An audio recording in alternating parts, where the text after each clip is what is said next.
Today's video, get this engine running.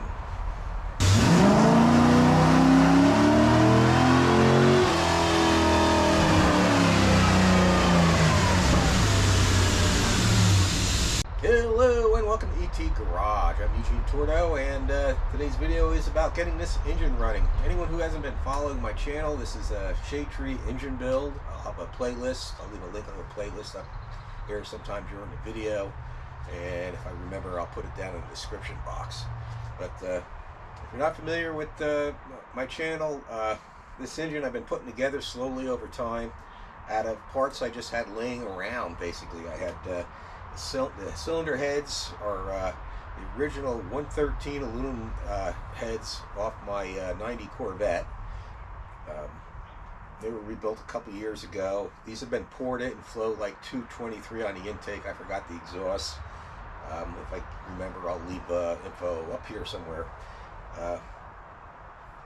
This is a one-piece seal roller block, Vortec block, that I bought for $100 some years ago, and I tore it apart and did a video on it just to see what it was wrong with it. And basically it had bad bearings on the rods and crankshaft main journals, and it had two cracked Vortec heads, and everything was there except for a few items, like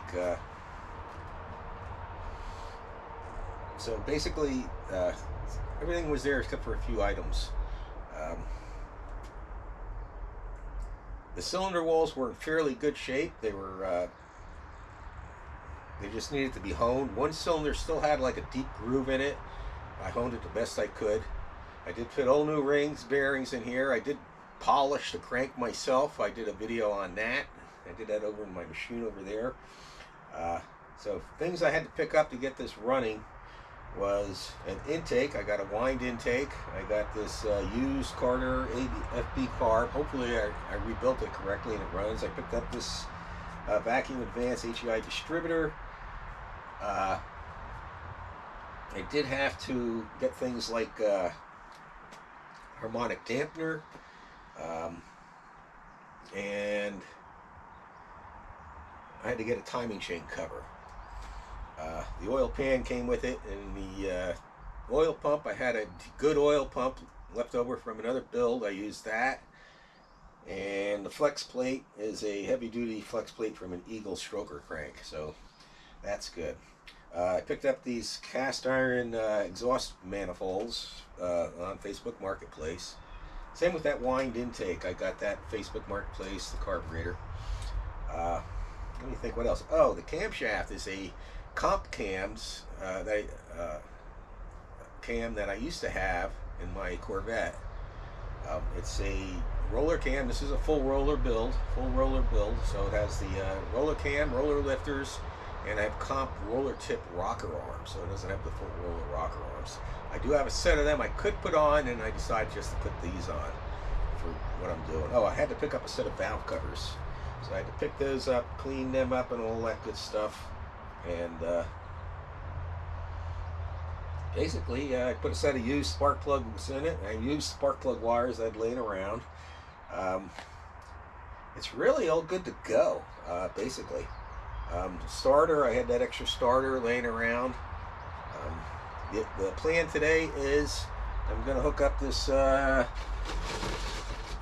fuel pump and $2 fuel filter to my 5-gallon gas can and hook it up to the carb. I'm going to take the battery out of the Vet.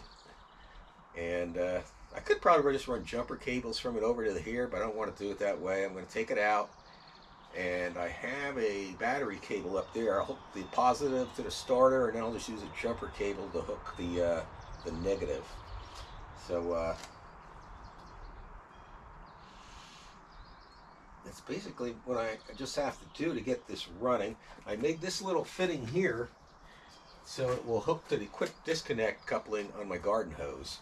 And I am going to run it right here. And I was going to drag it out there. This stand doesn't have wheels. And I was going to just drag it out there with the lawn tractor out front and do it out there. I decided I'm going to do it right here. This board here to protect my pellet stove. I'm going to stick a fan here to blow the exhaust out. get some air circulation. I do have a oil pressure gauge on it, and I'm only going to run it for maybe about 10 minutes. I don't need to break the cam in because it's a roller cam, so that's what's really good about a roller cam. Just run it about 10 minutes. Make sure it's not making any noises and all that. And hopefully this carb works good enough just to do that, just to run it for 10 minutes. I don't need to run it long, like I said. I do need to hook my timing light up to it, I guess, and at least set the timing. It only just needs to run, like I said, 10 minutes. I don't need to get real fancy with the timing. All that good stuff. So let's get to work getting the battery out of there and everything hooked up, and then we'll get this sucker running, see how it runs.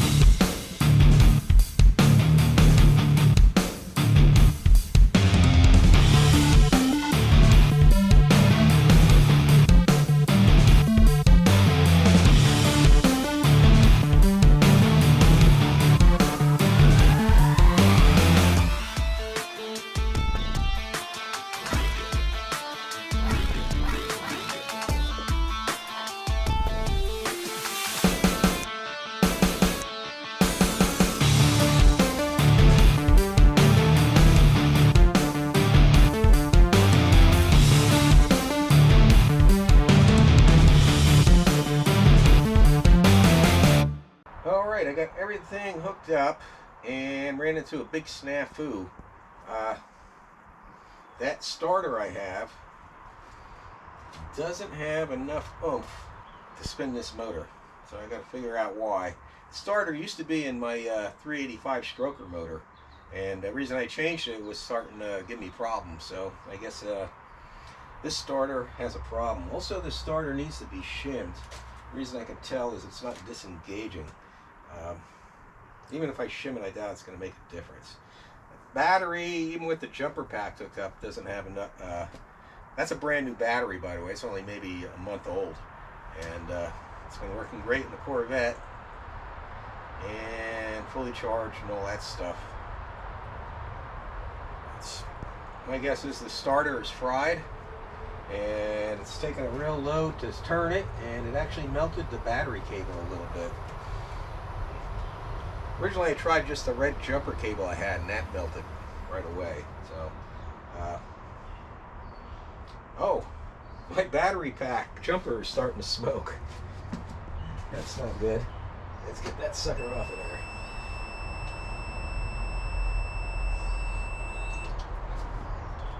Okay.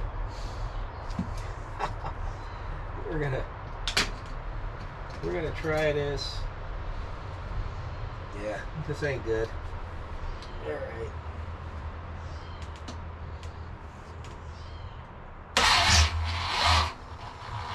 Yeah. Okay, I'm gonna get this battery jumper box out here. This jumper box isn't good. So as you can see, hopefully you guys can see it's starting to smoke. So I'm gonna put it outside in case it decides to catch fire.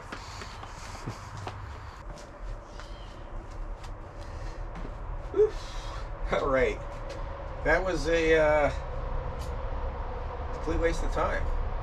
I guess I'm gonna have to end the video here. Sorry to disappoint you. I'm disappointed, and I'm just gonna have to see if I can find another starter off of, like, a cheap one off of Facebook Marketplace. If I can't find a cheap one off of Facebook Marketplace, you know, I don't know what I'll do. But for now, that's what I'm gonna have to do. I apologize for not getting this engine started, but starter problems. Now, this motor is not hard to crank. I can crank it by hand, you know, put a wrench on it and crank it by hand, so it's not like it's an engine problem. The problem is the starter. If you're wondering why I didn't prime the oil system, I actually already did that, and I was just going to crank it over again some more without the ignition on, and then hook the ignition up and then start it. But except for a starter, I guess this sucker's ready to go. I'm disappointed. I guess you guys are disappointed. Sorry about that. In the meantime, everybody have a great day and God bless.